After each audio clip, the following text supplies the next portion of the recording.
Pop quiz, everyone. What day is it today? I don't mean the date. It's March 19th, 2025. I'm not asking about that. I'm asking, what day in history is it? And in particular, what day in MMA history is it? Give up yet? Well, it is actually the 14th anniversary of Jon Jones beating Shogun Rua, where he became not only the UFC light heavyweight champion, but the youngest champion in UFC history. A very impressive feat. I remember that day quite well. And the reason why I say I remember that day quite well is not just that he had performed well in that fight. He abused Shogun and took the belt. But it was actually what preceded it that day. Earlier in that day, and this was corroborated by multiple reports, TMZ, CBS News, you name it, Jon Jones in a park in Newark actually chased down somebody who had robbed a woman, tackled him, and with the assistance of Greg Jackson, his coach, was able to hold him down and wait for police to then take over from there. And in fact, when he was asked about it, he said, quote, "It was a great pre-fight warm-up for me." Now, there's all kinds of things that are remarkable about this, not least of which is just the odds of all this happening, although it happened in Newark, so I guess it's not that strange. But you know what I mean? To have to chase down a guy or to elect to chase down a guy before the biggest moment of your professional life, even if it's a young professional life, before a giant prize fight, that's all crazy. And then to just have a almost nonchalant attitude about it is even crazier. But what's even crazier than that is you'll recall the whole reason that Jon Jones was able to get that fight against Shogun Rua was, A, Rashad Evans wasn't available, but more to the point, he fought Ryan Bader the month before, winning submission of the night and stopping him. That was a number one contender fight. Let's piece all this together, shall we? What is the through line? What is the common denominator? To me, that looked like a guy, and it was a guy who was ready for anything that MMA and the UFC light heavyweight division could throw at him. He was ready for every single part of it. You want him to fight on short notice? No problem. You want him to fight against a guy who was a Pride legend and then a champion in UFC, and then show us your best and then see what you can do, and he demolishes him. Impressive beyond all belief. And then to chase down a guy in a park who robbed a lady and to have a totally nonchalant attitude about it. All of this is just a guy who could handle anything that the game could throw at him, to say nothing of the fact that we would find out later how inconsistently he trained, how much he was partying, how much he had obstacles or various distractions in his personal life. And yet, look at that. He could go out there and then absolutely terrorize the rest of the light heavyweight division at a time, mind you, when the light heavyweight division was the marquee UFC division. I bring all this up to say, contrast that with where we are today. Ariel Helwani, on his post-fight show, I believe for UFC 313, had said that what he had heard was that Jon Jones wants 6 months to prepare for Tom Aspinall. 6 months. I'll say it again. 6 months. He wants 6 months to prepare for Tom Aspinall. And it just seems to me that if you watch Jon Jones take on every single opportunity they could throw at him at that moment in his life anyway, when he was nonchalant about any particular distraction that the world could throw at him and would overcome it, to go from that to where we are today makes this guy almost unrecognizable. Let's imagine a couple of scenarios where we could imagine what Jon is doing in a more charitable light. The first one is he doesn't actually need 6 months to get ready, and in fact is not going to need or even use 6 months to get ready, but that maybe there are other kind of life events going on. He has to do some other obligations for sponsors or for family or for something else, and it kind of just all ends up being 6 months between that and the camp and whatever kind of travel or what other arrangements he might have to make. They're just going to call it 6 months. Okay, not great, but that's understandable. That's one, I think, charitable scenario. The second charitable scenario is that, well, he's just negotiating. Yeah, you want me to fight before, 6 months? Pay up. Give me extra, do something else. And of course, he's been kind of doing that one way or the other this whole time, whether he was telegraphing he wanted a Poatan fight instead of an Aspinall fight, whether it was, I might be retired, I might not be retired, you got to pay me. Okay, fine. I mean, it might be annoying as fans that we don't have this clarity, and he's kind of doing all of this kind of stuff, but All right, that's not necessarily by itself in any kind of way disqualifying. He has a right to ask for more money. I've said it before, whatever your opinion on Jon Jones, he is, if anything, underpaid relative to what he has returned to the company as a consistent pay-per-view draw that this company has had for quite a long time at this point, basically 15 years, right to the day almost. Not quite, but we're getting there. So you understand my point. Like, if he wants to ask for more money, maybe it works, maybe it doesn't. I tend to think it actually won't work. In fact, I'm quite confident it won't work, but I understand at least being in his position and saying, if I'm going to have any kind of leverage, if I'm going to have any kind of ability to get more money, this is going to be it, my retirement fight. Let me just ask for more money. Okay, under those two scenarios, it's absolutely forgivable in asking for a 6-month window to fight Tom Aspinall. The problem is I've got a nagging feeling that that's just not really in play. I mean, maybe the one about the pay is actually in play. I mean, that's probably going to always be in play. But, I mean, how many different times do we have to say the UFC is not going to pay FU money to Jon Jones or anybody else in order to get them to compete? They can budge a little bit at the margins. That is absolutely true. Something like that could happen, but it's not going to be some kind of windfall in the way they're describing. It'd have to be like really short notice to get a big boost where the UFC would be like in a very desperate position. And they're certainly squeezed a little bit here. And in fact, the implications for the calendar are kind of interesting because now you're like, well, if he's not going to fight in the summer, when's he going to fight? September, October, back in November again? When's he going to compete? So to me, I don't begrudge him necessarily asking for more money, but what I would say is this is probably a fruitless thing. And it also can be the case where you can use the attempt at asking for more money as just yet another delay. And in fact, the delays to me are actually kind of the problem here. Did he not take off 3 years in order to like get his body right for heavyweight? Did that not happen? Did I imagine that? Did he fight between the Reyes and the Gane fight and we just didn't see it or something like that? What are we talking about here? What are we talking about here? His whole point about taking that time, in addition to all the time he needed just for personal stuff, which again, fine, but a big part of that was, I'm not going to rush to heavyweight, he told us. Not gonna make some kind of blitz into heavyweight and just not do this the right way. Got to do this the right way. Got to do it the right way to get your body right. And he did, and then he fought, and then he won the title. And granted, he was supposed to fight, I think that was March of 2023. He was going to fight in November 2023, and he got injured. Okay, you had yet more time off for that, to the point where it was yet another year delayed to take on Stipe Miocic.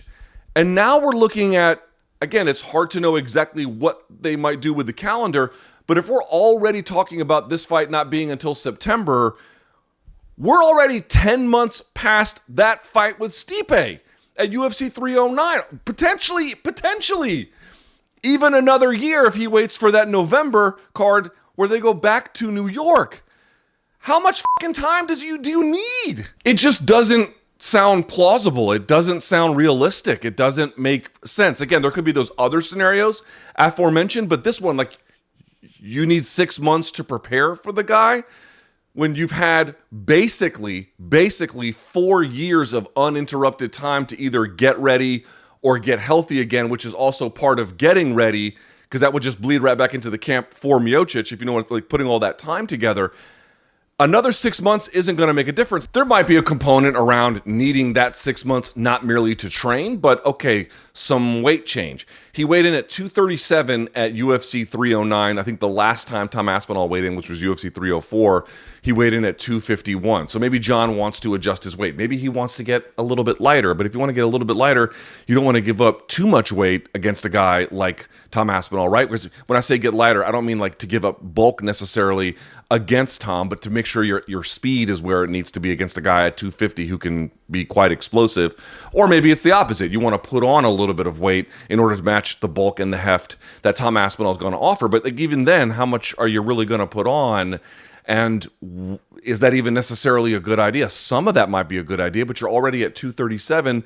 You could put on a few more pounds of muscle, and through the process of camp, through the process of the early part of it, you don't need necessarily 6 months to do that. And by the way, I'm not even sure if that's necessarily the best idea. I think probably the natural resting point somewhere around that 235, 240 range is going to be what's optimal for him in that particular scenario. So like, even if you want to grant there's a weight change component up or down, you don't need 6 months to do it because we're just not talking about a change that drastic that's going to require either that kind of caloric restriction or that kind of bulking in order to get there. I've not been one of these guys who was big on the idea that he was ducking Francis Ngannou. I mean, I can't say it happened or didn't. I don't really know. That's basically my point. It's a little bit unclear to me about whether he did. But the case up to this point has been, to me, a little bit presumptuous. People just kind of assuming he did it by reading into motivation or trying to get an assessment of the tea leaves here. And it was a little bit astrology, trying to look into things that weren't necessarily there. But now maybe I'm reconsidering that a little bit. I mean, we're just talking about somebody who is constantly putting obstacles in front of the only fight that matters. And not just the only fight that matters, a gigantic, lucrative fight. And again, I know the story, which is he could just be negotiating for more money. But one more time, this is not a company that likes being leveraged, that does not have, it has no history of, for the most part, of being leveraged. Certainly has not much of a history at all of being leveraged by their top talent. They win virtually every single time. Claiming that this is all some kind of long play to get more and more and more money just doesn't strike me as all that plausible to begin with. And now you're looking at where it's he sat out that 3 years with Francis. And again, those reasons could be myriad, but we're looking at a scenario now where it's the fight against Stipe was November. We could potentially have another year where we have to wait, depending on what we're hearing now. That just seems entirely unnecessarily, entirely too long. It doesn't make any sense. We've already seen him in other parts of his life go back-to-back month over month. And even in this heavyweight scenario, he was going to go from March to November, from Cyril Gane to Stipe before he got injured. And the injury's not his fault. That's fine. I understand it. But, I don't want to fight Tom Aspinall. I want to fight Poatan. I might retire. I want FU money. I need 6 months. There's the accumulative weight of all of the friction, the accumulative weight of all of the obstacles. Again, can I declare to you that he was ducking Francis Ngannou? I can't.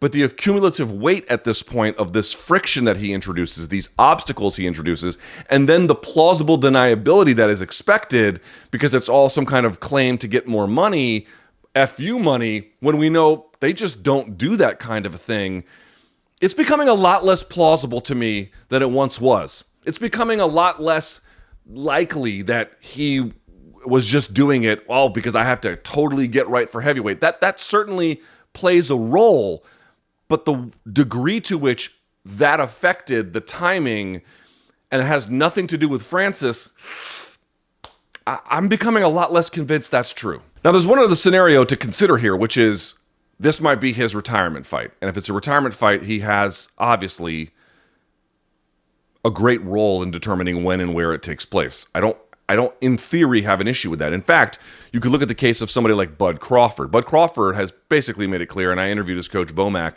and he told me the same, that it's the Canelo fight or nothing else, and then we're basically done. They don't have much of an interest in going beyond that. There's been some criticism in boxing circles that Bud has not taken a fight. I mean, he fought Errol Spence. He waited basically a year or more. I think it was 13 months. Then he fought Madrimov, and now he's going to take potentially even that much time off again or more if that fight happens in September in waiting for Canelo Alvarez. And so there's been some criticism where it's he's taking a bunch of time off ahead of his retirement fight. Under that scenario, I don't necessarily mind it. But there's a big difference. The big difference is, has it been great that Bud has sat out this much? No, it's not. But A, he's going up in weight, and he's not claiming he needs a bunch of time to get his body right. He's just doing it anyway. He's been waiting for this fight to happen ASAP, to be perfectly honest with you. Maybe that's a bad call, but we're talking about maybe the best pound-for-pound boxer in the sport, or number 2 behind Usyk at this point. I think he kind of knows his body, at least to some degree. He's not claiming that it's the time, and all of that's really irrelevant anyway. He's just waiting on Canelo. If Canelo would sign on the dotted line now, they'd fight now. It wouldn't be some kind of, they would have to fight in either May or September because that's when Canelo fights. If Canelo abandoned that and said, okay, we're going to fight, 3 months out, 4 months out, whatever, I cannot imagine a scenario where Bud would ask for 6 months to do something like this. Again, and Bud hasn't fought at 168 before.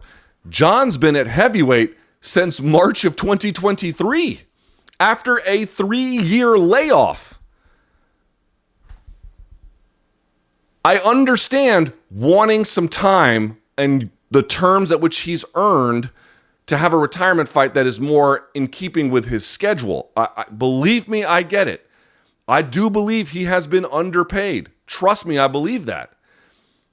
But at what point are we using claims that sound plausible in theory and then over time just look like a drawn-out excuse to either not have to take it, to delay it as much as possible, to find some other kind of opportunity to get another thing going, or maybe just simply not do it at all while another new opportunity presents that then can be capitalized on? Your judgment is probably as good or better than mine in this scenario, but does the weight change? Does the money, given what we know where he's at with the weight and given how the UFC pays, does that really sound like a good reason why this fight starting now would take another 6 months to materialize? I have to tell you, I am deeply skeptical of that. I'm still trying to not let my negativity affect my judgment as it pertains to whether the fight will happen, whether Jon Jones will fight Tom Aspinall. I am trying to just zen out here and say, let this process play out. It might be delayed. They might fight. And that might actually be the scenario. Maybe Jon gets a little bit more money. Maybe we have to wait a little bit longer, but the fight happens and all's well that ends well.